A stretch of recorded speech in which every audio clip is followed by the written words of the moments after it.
all over. When's the last time you went back to your park and everything else? Thursday. This past Thursday, everything's cool. Good. Good. It probably won't get any better, but if I What is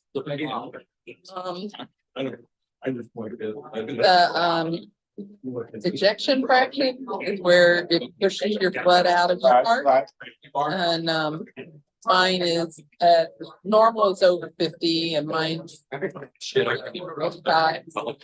And he said the medication I take will keep it from getting worse, but it probably won't get any better. And that's a heredity thing or a genetic thing? Or No, because the insurance company will do it. oh, really? What the price is? Yeah. Anyway, and I guess I figured they were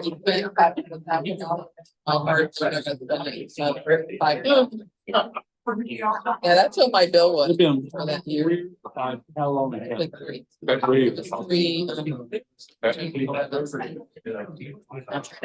actually,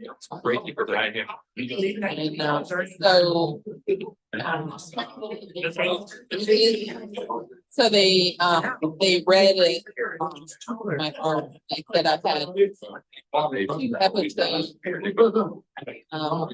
Even though that was past years, This past year? yeah, where I was up to 87 minutes. It only like second. So, and Doug was aggravating me because I was packing the car to go to Florida. Oh, that's what's happening. Yeah, that's what I told him. Not to do that again. Because if it gets up too high, if it gets up too high, In normal, like 70 or 80 or something like that. that's where Or the 86. but if it then my pacemaker kicked in and brought it back. Yeah. So, but if it gets up to 200, 300, I get shut. Really? I told him to quit aggravating me, but back the car. Who's your doctor? I have Dr. my electrician, and Dr. Meyer is my plumber. So he takes care of the blood flow thing, and then the other takes care of all the electrical. Dr. Hughes did my heart ablation. I like him. He's low key. No, I have a loop recorder.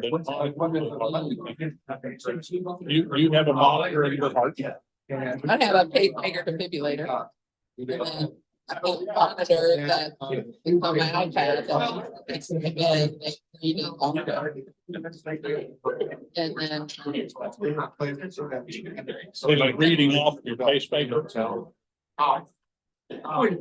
Yeah, I have a monitor on my phone.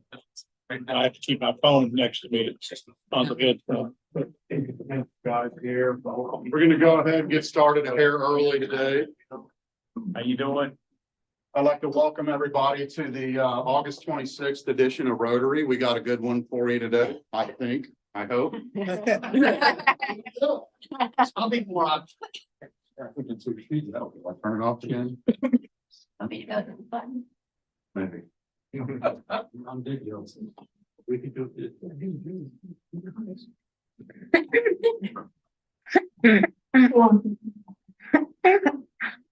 And my cheater screen at the back of the room is broken, so I get the file on there. yeah.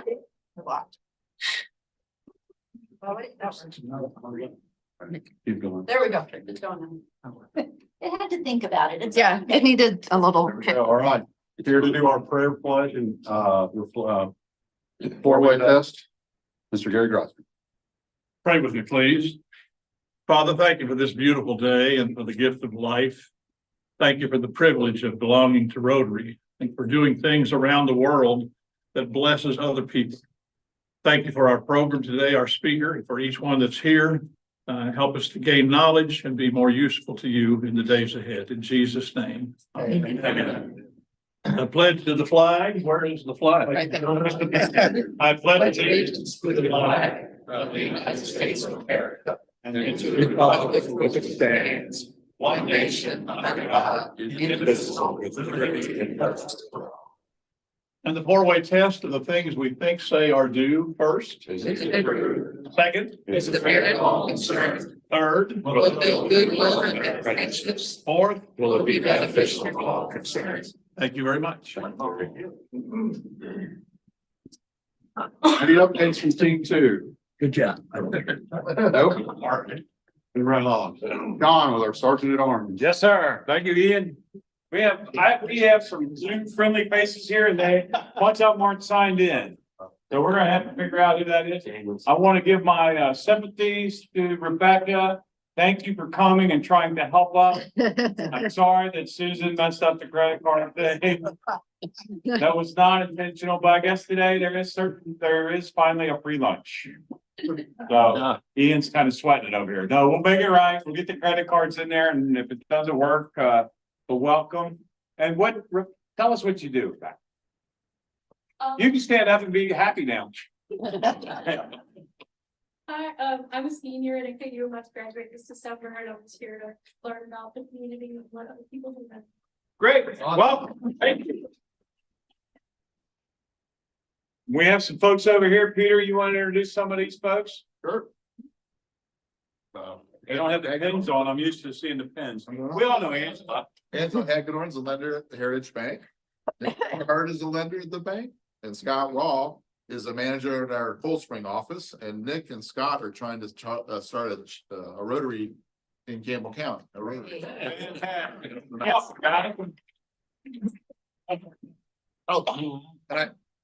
Forgive me. Angela's the current president of the King County Rotary. Should I? Yeah, there you go. Do you have an announcement for us for the? I have a slide eventually. Yes. Oh, well, then you can. Hold tight. I have an announcement that the 27th annual Rotary Golf Outing will be taking place on October 4th. And I have pamphlets here that I can hand to whomever needs those to make sure they can get whole sponsors for us or teams or whatever. So you just raise your hand and we'll have the lovely assistant. I don't have a lovely assistant. Thank you, Gary. Thank you, Dwayne. You. All right. Thank you. Oh, didn't even put it on. Thank you.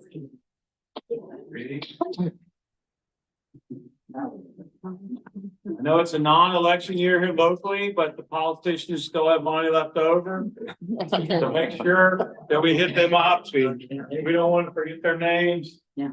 Thank you, Senator Schigel, for raising your hand twice.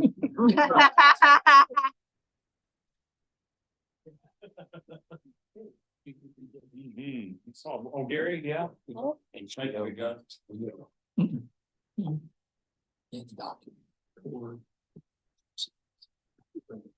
right, well, and the news of the day is we're on to Who Day. Okay, that other season has concluded. Amen, amen, I say to you.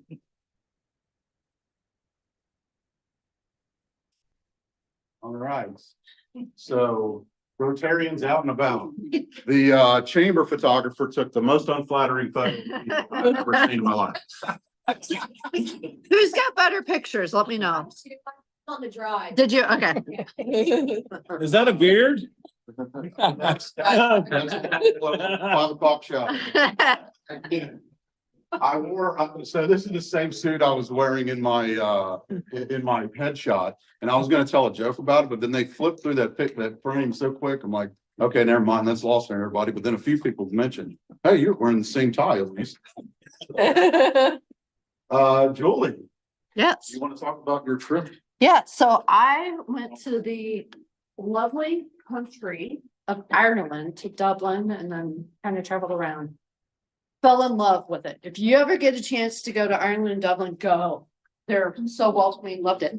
So I had reached out through their Facebook page. Turns out their immediate past president also does their Facebook page. And met with Bernadette Mulvey at my hotel in the evening. And so we shared stories and Their club is very similar to ours, about the same number of people, same things kind of going on. She gave me some great ideas. We're now connected on WhatsApp, so highly recommend when their meeting, I wasn't there when their meeting was going on, so I missed their meeting. And there's actually 3 clubs in Dublin. And the one club I could have gone to, they're on summer break, so I didn't think of that. So I appreciated her showing, meeting up with me, and they were the first club outside the United States, Rotary Club. Oh, she gave me band. Very good. So that was fun. And then you also, looks like, had lunch with. Yes, Casey and Carolee and I had almost a 3-hour breakfast. Yeah. But we had a really good time getting to know each other, learning about families and our interests and stuff, so. And then Dwayne. Yeah, thank you for it. All right, Dwayne.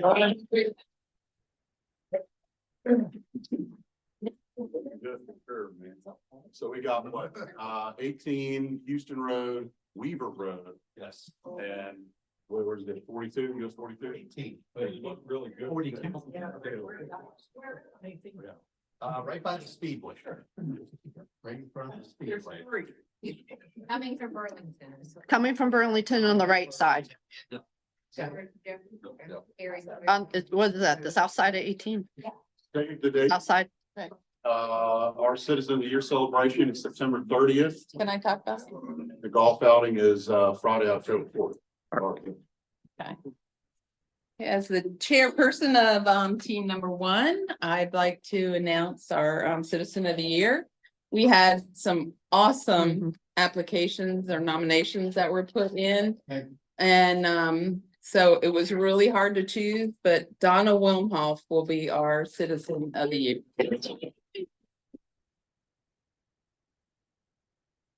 If anyone put in other of the applications, then I mean, they need to resubmit them next year because they were amazing. Thank you. Yeah, and I gotta save the date yet. Okay. So, as you know, Greg Popper is our district governor, next year, so we are saving the date, May 15th through the 17th, 2026, for our district conference at the Radisson. What's that again, Dwayne? 15th through the 17th. Next. Make sure I don't book any travel. 2026. So, 2026. I don't know about everybody else, but I got all these smiling faces of these couples already saved the date for the wedding. So I'm thinking about maybe getting a picture of Greg Palmer or something. Oh. Oh, We could do something fun. So, I missed maybe the a date on open or that. something, We are 2025. pre-planning stage, so hopefully we'll have things, pretty much organized here. Sure. And we also have coming up here in a couple of weeks, RLI, which is going to be down in Lexington. All right, now for the great and powerful Angela Hagedorn. I'm Angela Hagedorn. Like Peter said before, I'm the president of our Kenton County Rotary. And I'm here today to promote our 2nd annual golf ball drop. Last year we raised $900, very close to $900, and we donated, the winner of the golf ball drop won 30%. We donated a portion to the place that helped house our event, which was St. Barbara. And then a portion of it went to the Independence Fire Department, and then the rest went to Polio Plus. So that is our main goal, is to raise money for Polio Plus. We want to make sure we hit all of our goals and exceeding all of those goals. For those of you who are new to the golf ball drop, because I came last year and talked about it, each ball you can buy one for $10. You can buy as many as you want. Please buy a whole bunch. And we collect all those balls, and then we take them to St. Barbara. We put them in either a bucket, or once it gets big enough, we'll put them in a huge bag. And it gets lifted up on the ladder of the fire truck, and they dump it. And then whoever goes in first or closest to the hole wins 30%. So It's a lot of fun. You don't have to be there. We'll let you know. We're going to Facebook Live it, and it's a lot of fun. Thank you. And that is the QR code if you are interested in buying, or you can see me after the meeting. Thank you.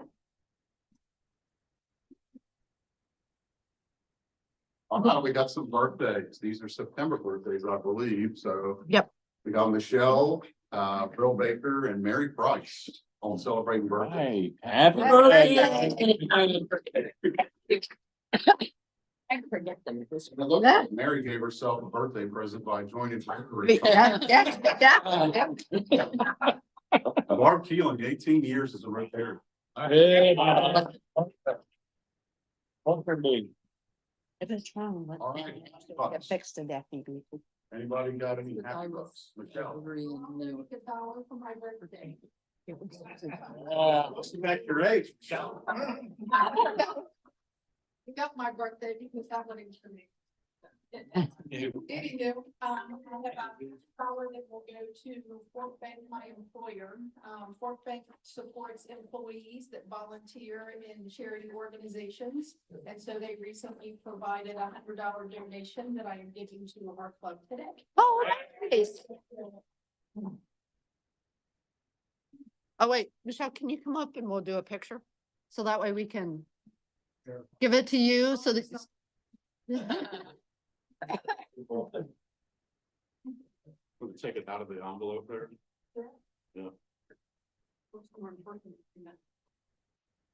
Typical banker wants to know if it's real. Maybe we'll get a better picture of that. He shaved. Are the watermarks there? It's not a fraudulent check. Also, we do see them. Harry Ford seems picture with an evil. There you go. Ready? You can see?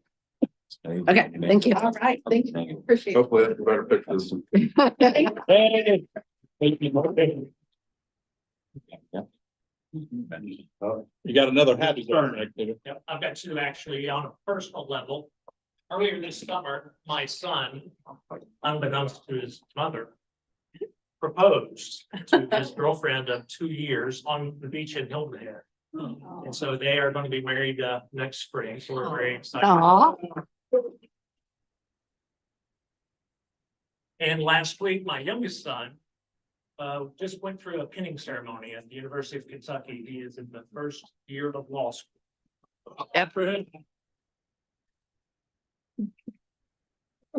Any other happy bucks? Harry.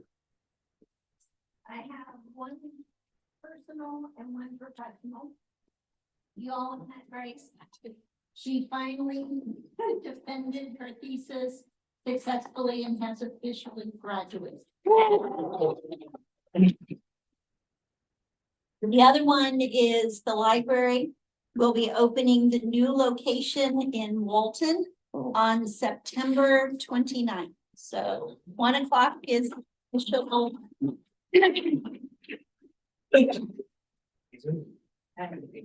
Any other? Of course I do. Okay. I always have, I haven't paid it yet though, because there was a line. So I have 4 happy dollars. I moved my kids to school to University of Kentucky. My daughter for her final year, she's a junior, but graduates in 3 years thanks to dual credits. Into the sorority house 2 days later, moved my son. Needless to say, my living room was a mess with 2 stacks of dorm items for a week. Had a wonderful time on our trip to Dublin. We did a Mediterranean cruise, so I appreciated the time with my family. I mentioned last time I have a new car. Well, I drove to Michigan this past weekend. I've been in the car for 14 hours over the last 3 days. 59.9 miles per gallon. Hey, there you go. Yeah, really. That should be $5. And yesterday I attended my aunt's 90th birthday party, and you would never know it. She acts and looks like she's 70, and I hope I'm just like her. So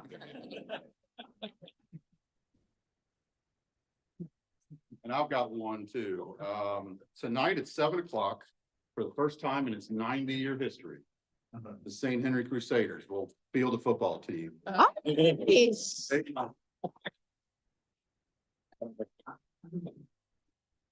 I have one. Oh, Hopefully my son will get to kick in that game. Oh, yeah. He did, the St. Henry Crusaders were in the All-A Classic Soccer Tournament this past week. And they won for the first time the 9th region All-A regional, so they'll get to go to state. And my son was named the MVP of the tournament. because- That's awesome. hey. Kicks.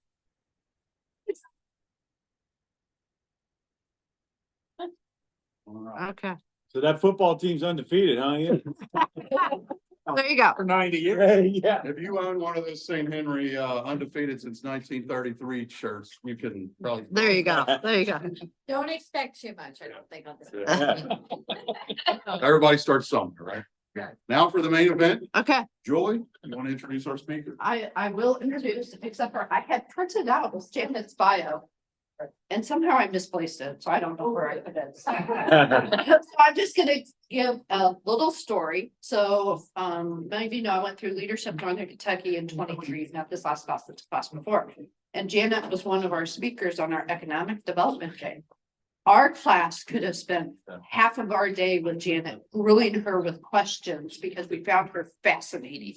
And the data that she has and how she tells it and stuff. So when I reached out to Janet and said, hopefully she can come talk to us. So, and she agreed.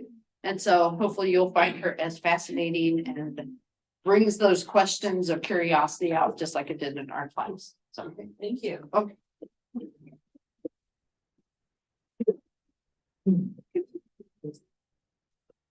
Well, good afternoon, everyone. Good afternoon. Afternoon. Hate when I do my bio anyway, so. Yeah. Place it. So I'm sure you've all heard about the two-handed economist. One hand, but on the other hand. That is the entire presentation today. So just giving you a fair warning. So. How many of you think the economy is doing well? How many of you think it's doing poorly? How many of you have no idea? How about just in the middle? And it's really interesting because their data is that way too. We have some data that would say the economy is doing very well. We have other data that the economy is not doing well at all. And you also see that in consumer sentiment. How much do you make largely determines how you view whether or not the economy is doing well or poorly. So GDP growth, that's kind of how we measure recessions, right? We have 2 or more quarters of negative GDP growth, that constitutes a recession. By that measure, we are not in recession. And in fact, if we look at US GDP growth, we've had 14 quarters of year-over-year increases in GDP. So by that measure, the economy is doing pretty well. Over the last 4 quarters, GDP growth has been averaging about 1%. So healthy economy.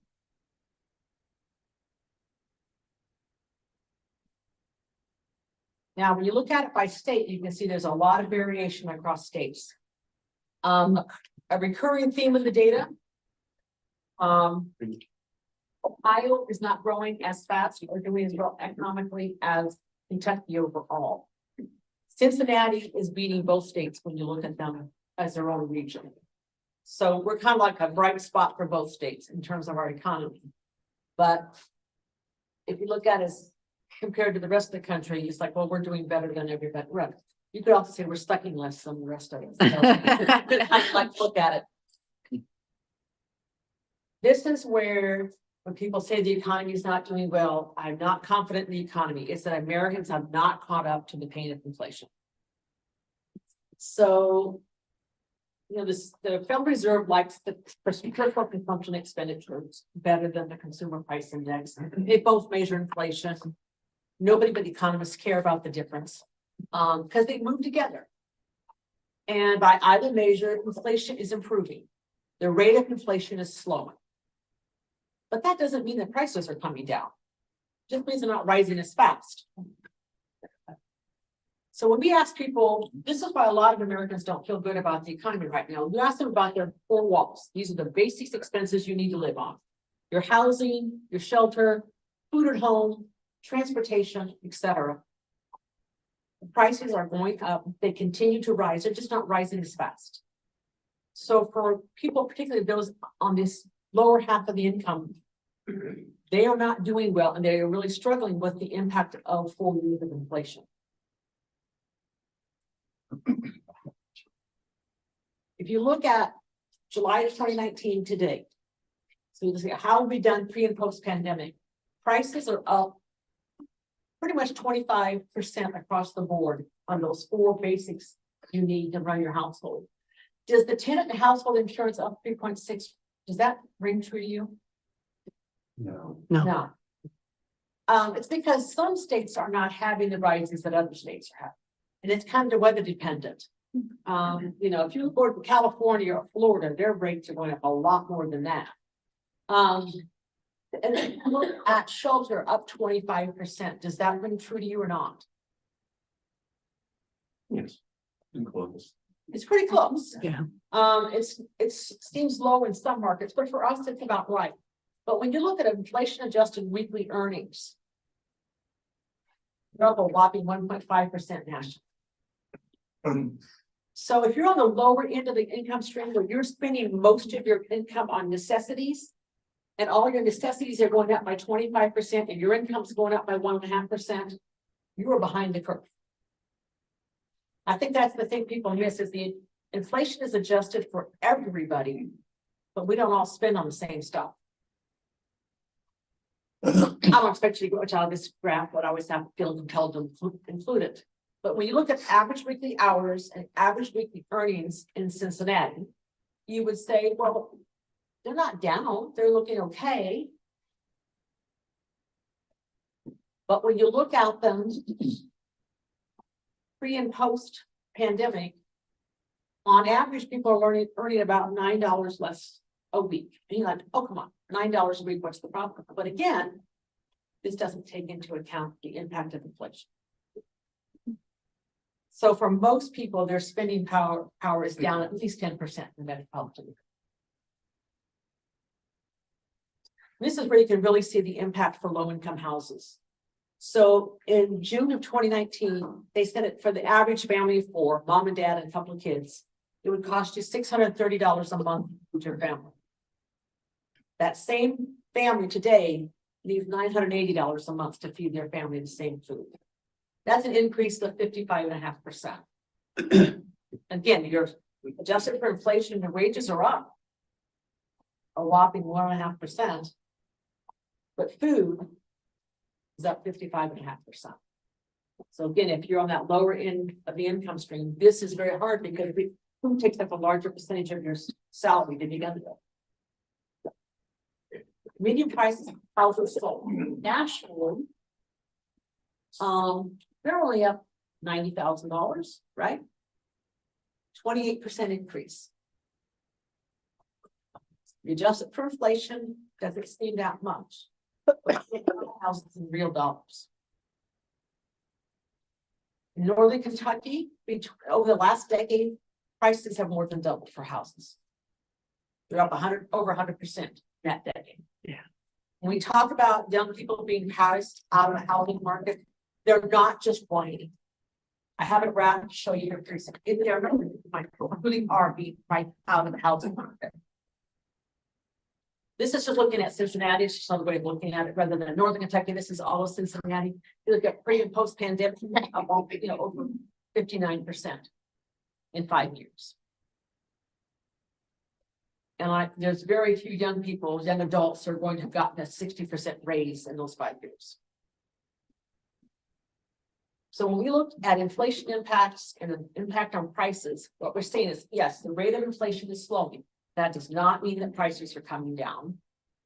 So if you think eventually sometime in the next 12 months that inflation will get back to that 2% and be steady over time.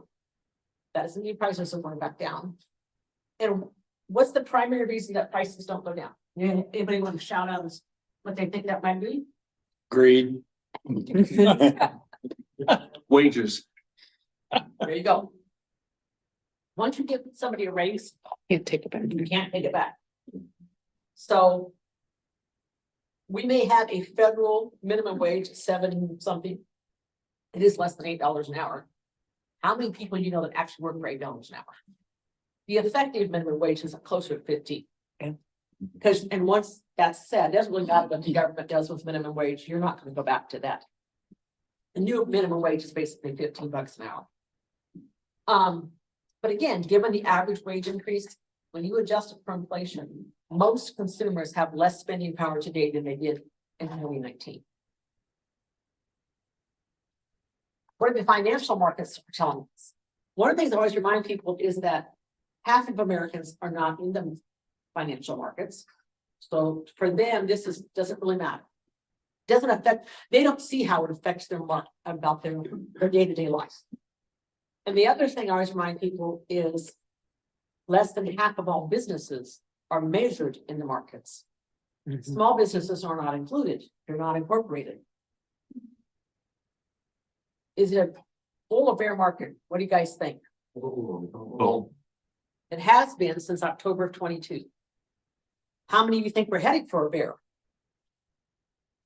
Boy, you're not very committal now. Yeah, even our financial guys, I'm looking at our financial guys. I'm like you guys, I can tell you what's happened. This forecast, it's a lot easier. But pick your measure. It does seem to be doing better.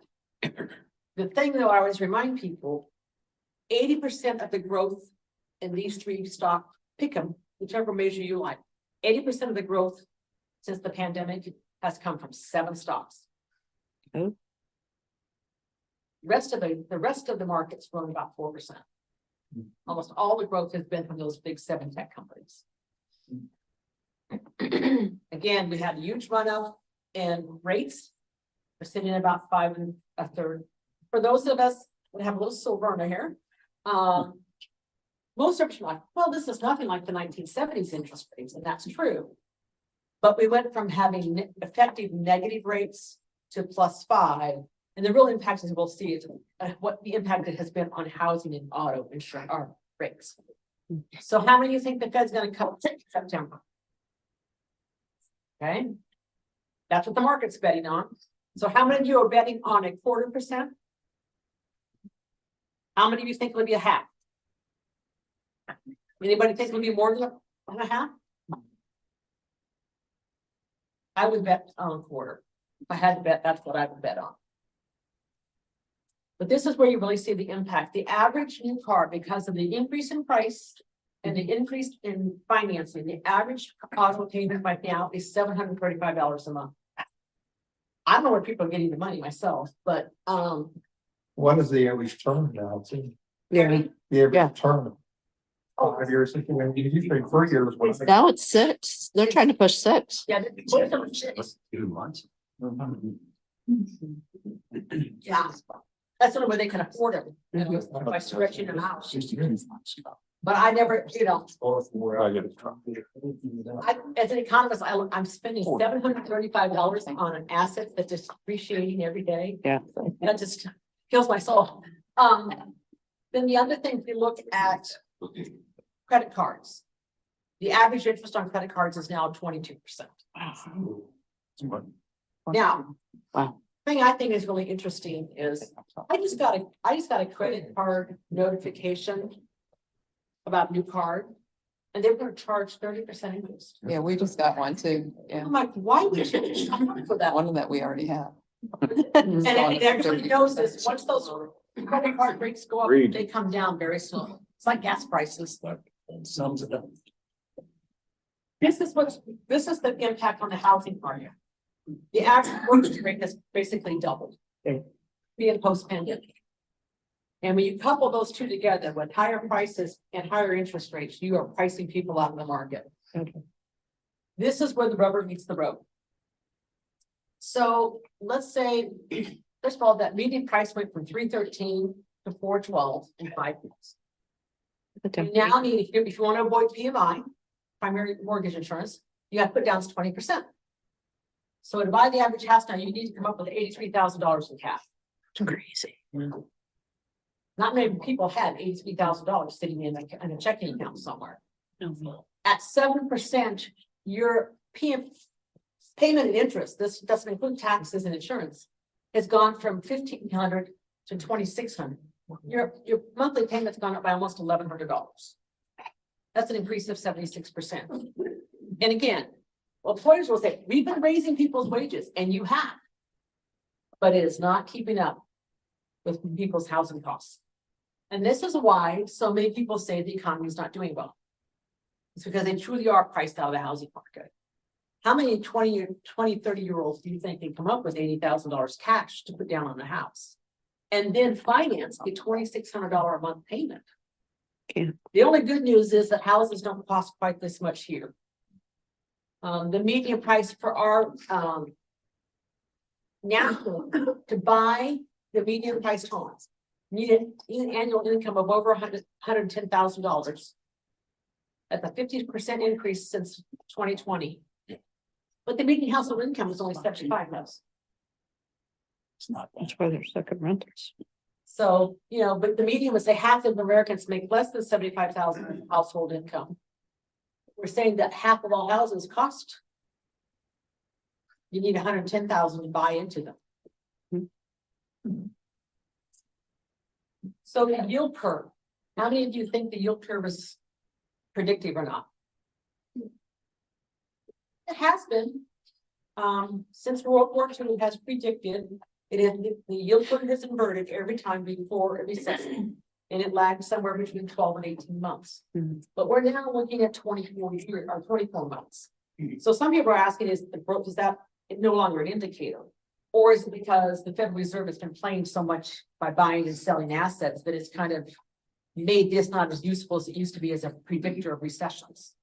Remains to be seen. But when we look at the federal or the financial markets, the Fed's been raising interest. Nobody expects them to raise them again anytime soon. They think they're going to start lowering them. The question is by how much and how fast. The markets are fine. They have factored that in. You can see that when we look at the stock market prices, because the stock market is saying they're continuing to rise because they think the Feds are actually going to start cutting in September. If they don't cut at that September meeting, you can expect a big sell-off the next day. Markets will not like that. Rising costs coupled with rising interest rates is called the cost of capital is very, very high. And we're seeing that mostly in the housing market, which is pricing young people out of the market. The inverted yield curve remains to be seen if it's right or wrong. Consumer spending. This is the other one that you can really start to see the weakness in the economy. If you adjust for inflation, real retail sales are down 3.5% year over year. I don't know why, and I've never got a reasonable answer as to why.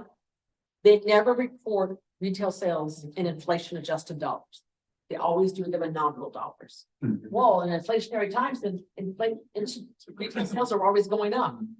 But what I think is interesting is the blue line is not adjusted for inflation. It's been skittering along the zero axis now for a year. So consumers are not spending as much as in the past. Auto vehicles, the good news is on the one hand, the good news is that they're up. The bad news on the other hand is they still are about 8% below pre-pandemic levels. You know, you talk, so they're down about 1.5 million vehicles.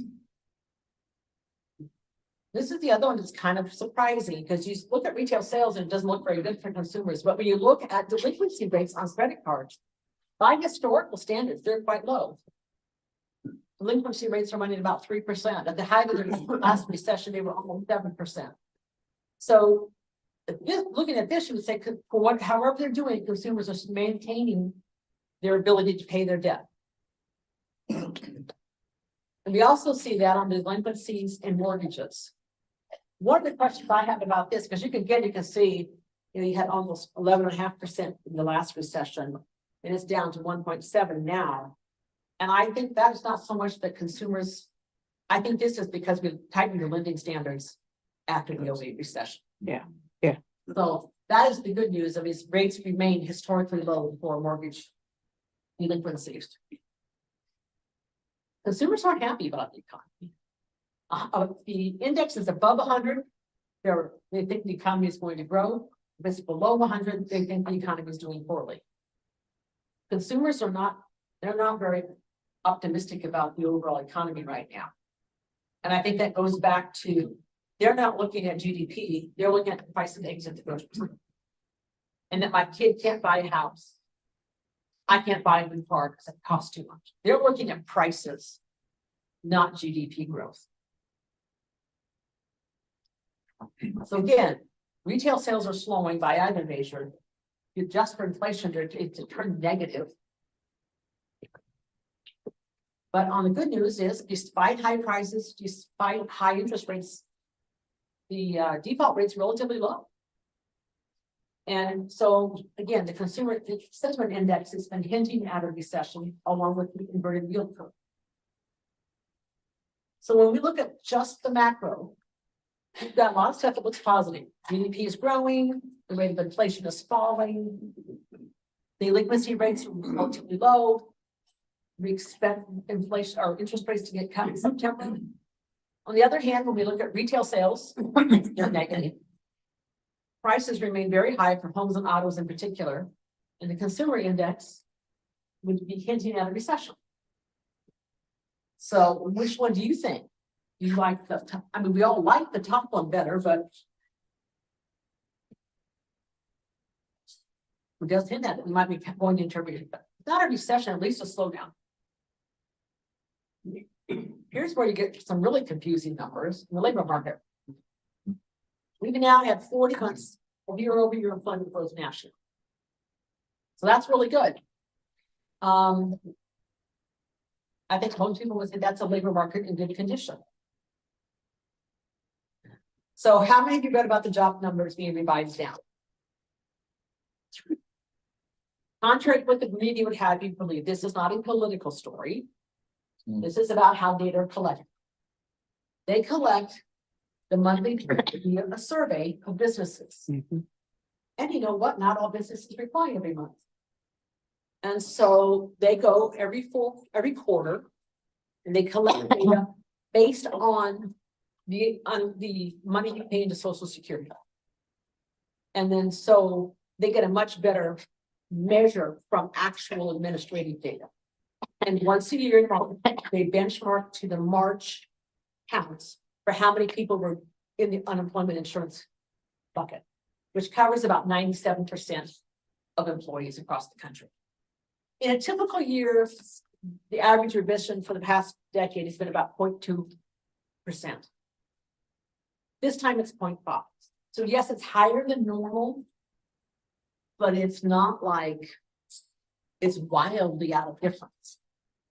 But it makes a great political story. And so by gosh, the media is running with it. So I just want you to understand, all the employment numbers we're looking at today do not factor this in. But when you're looking at a difference nationwide of 0.5%, it's not going to change the story that much. It's going to make it somewhat more negative than it is now. But it's not going to make it wildly different. Again, I talked about, when we look at GDP across states, it was varied a lot. So does employment growth. Look down at Ohio, over the last year, they've grown about 0.4% year over year. So clearly, some states are growing a lot faster than others. These are, I just picked some metro areas around us. So the Cincinnati, the blue lines are how many jobs you added over the last year. The red bars are how much you have added since July of 2019 compared to July of 2024. So poor Cleveland has yet to recover the jobs it lost during the pandemic. It's still down about 11,000 jobs. Wow. Columbus, on the other hand, is up 51,000. Louisville's up about 29,000, which for a metro of its size is pretty good. We're kind of in the middle, up about 43,000 jobs since the start of the pandemic. So you would say, with the exception of Cleveland, most areas in Ohio and Kentucky have recovered the jobs they lost during the pandemic. What do you suppose is the reason for that? For Cleveland, because their population has been declining for over a decade. But they're still building a new football stadium. Cleveland's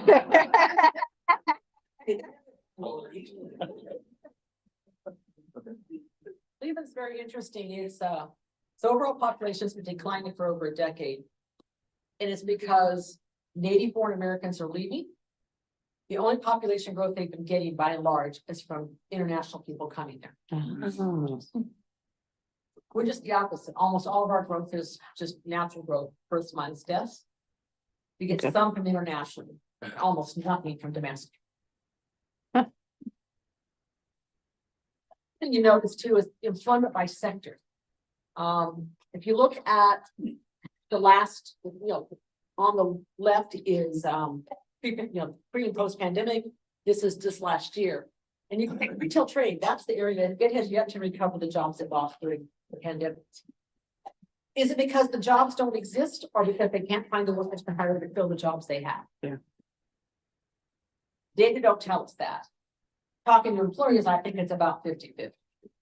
Some of it is they found ways to do more with less people, with fewer people, and others because they can't find people to hire. I mean, how many of us have been to a restaurant, sit down and you realize there's one waiter or waitress for the whole place? Yeah. Yeah. When you learn to sit at the bar. Yeah. Yes. I think you learn to sit at the bar. Not very, not very considered. We college. The shedding jobs are financial services and professional business services. The areas that are growing are because education, health services, that is private education. That bar is all entirely healthcare. The growth is only. And then leisure and hospitality. Yeah. It's true. Which I think interesting that leisure and hospitality is doing so much better at getting jobs back than retail trade. Yeah. Because historically, you thought of them as the same kind of pay scale.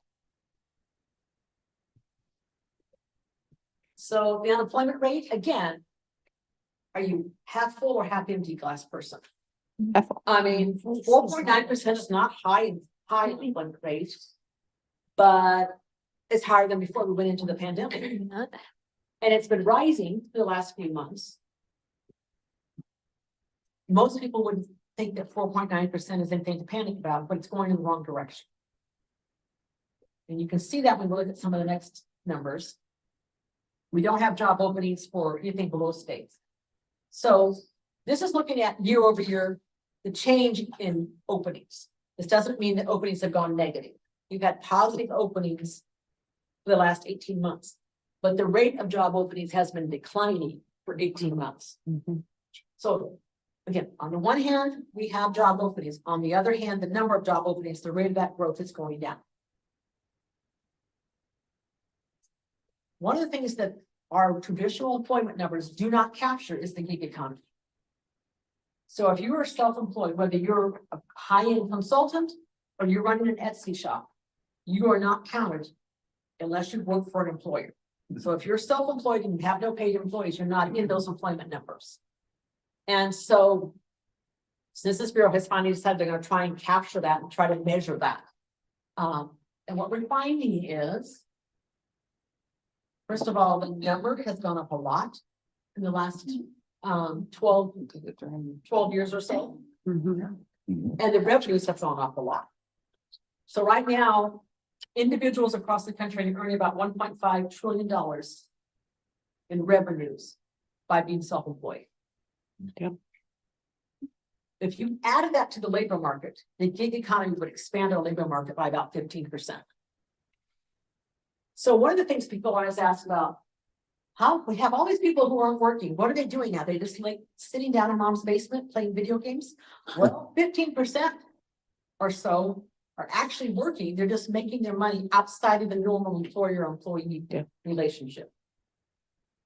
So when we look at the labor force participation rates and we say they're not going up, well, part of it is because they're also not counted in this group.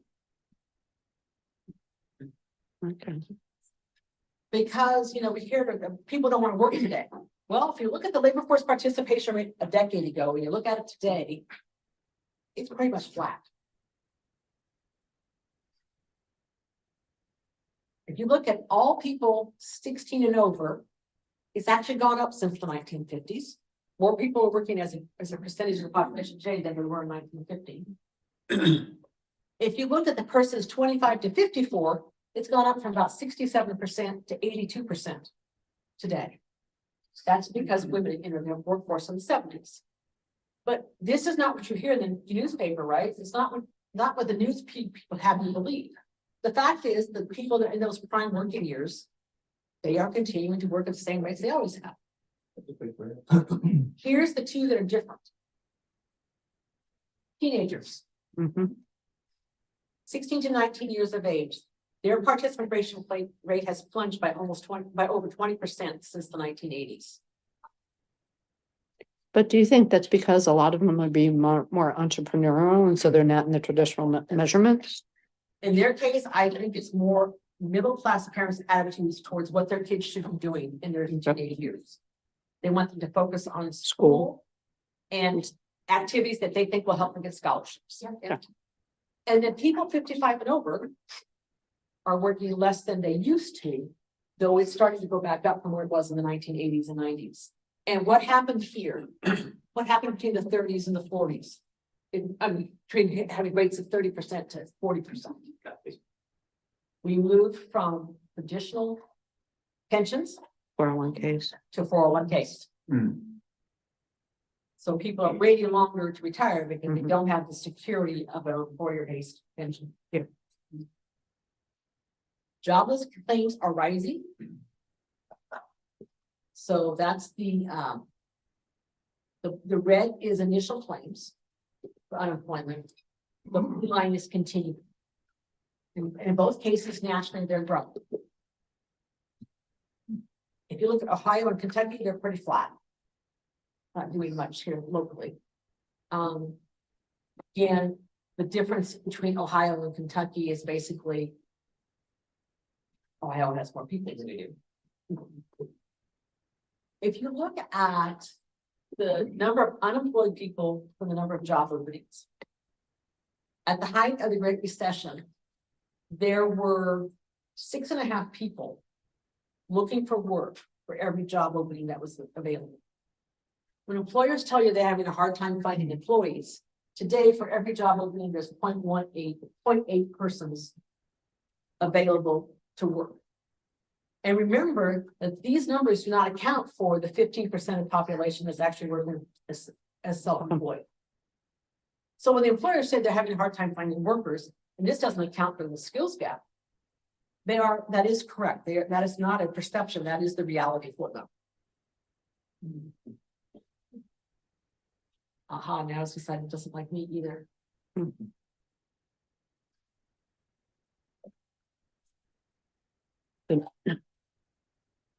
I got done anyway.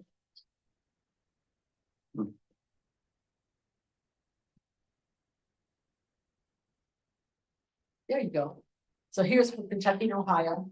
We're about the same as the national. And then next. When we measure the supply of workers, subtract the demand. You can see that we have now have more people than we have. The supply is now positive. It has been negative until the last 3 months. So we're starting to see that turn as well. So we look at the labor market summary. Employment is growing, but not as fast. The unemployment rate is low, but it's starting to rise. Job openings, they're declining, but they're still positive. Initial and continuing claims to unemployment, they're rising nationally. They're flat here in Kentucky and Ohio. But again, we have a very tight labor market. So when you put it all together, what do you think? Gonna have is our economy booming or is it slowing? I would say it's somewhere in the middle. I think it's kind of skittering. I don't think we're going to get tons of growth next year. Most economists are predicting 1.5 to 2% growth next year. And they're basing that on their expectations that the Federal Reserve is going to risk-free bring down its interest rates. So I think my expectation is that we won't have negative GDP growth, but that the labor market's going to slow quite a bit. They're not going to quit hiring, but they're not going to be hiring lots of people. There you go. We got time for about 2 questions. We have a rotary thing. We have to bail out. Who wants the first shot here? Gary Wilmot. For demographics, low birth rate in the United States, what effect is that going to have on all of this? So one of the reasons that labor force participation rates are going down is because people are aging out of the workforce. The population gets older, obviously your labor force shrinks in comparison. So that's part of what we're having. So right now, about 1 in 5 Americans are over the age of 65. By the end of this decade, it'll be closer to 1 in 4. And so that puts a lot of strain on the workforce because there's just not going to be as many people to hire. So when you think about your company, how many of you have, if you've got baby boomers that are retiring over the next 10 years, you've got to bring in younger workers to fill the gap. But the fact is, if you take baby boomers and millennials, and you compare them to Gen Z and Gen Alpha, there's about 70 million fewer Gen Z and Gen Alpha. So it's not this tight labor market is not a short-term problem, it's a long-term problem. It's demographics. So one of the things I keep telling employers who ask me about this is like, I would do everything I can to keep my employees during every downturn. Because you're gonna find it's gonna be increasingly difficult to replace them and find new hires when the economy improves. Because there's just not as many of them. I have a final question. I have the thing that confuses me about the housing is that what the guts of the housing these days is much less expensive materials than it was 20 years ago. And the independent contractors that are assembling most of the houses I see in new development are what you would consider independent contractors. They don't speak much English. And I think I'm always confused how that housing price continues to go when the materials are left and the labor is an independent contractor. Well, you look for some land prices are not getting lower. You start with house for buying land. Okay. And then the labor is not going down. The labor cost for construction workers is gone. May not have kept up with inflation, but it's been going up over time. And what's the real problem in the housing market is that the houses they're building are for only a segment of the population that wants to buy a house. Correct. We're building very little under $150,000. Mm-hmm. Yep. Yeah, no, it's probably closer to the truth. So I think that's the main thing. It's just, it's the number of houses we're building and we're only building for a segment of the market. Thank you very much. Yeah. And I just got to note, Gary, just came down with COVID, so he could make a prayer. Thank you for that. So we do not have a meeting next week for Labor Day. The Ed District will not be open even if we wanted to. And then in 2 weeks, we'll hear about the Special Olympics from our very own John Schickel. So with that. Yeah. John, will you, Rosie, nice to see you. We went to the old. Yeah. Last time, didn't we? But now. All members. Yeah, Bill. Yeah.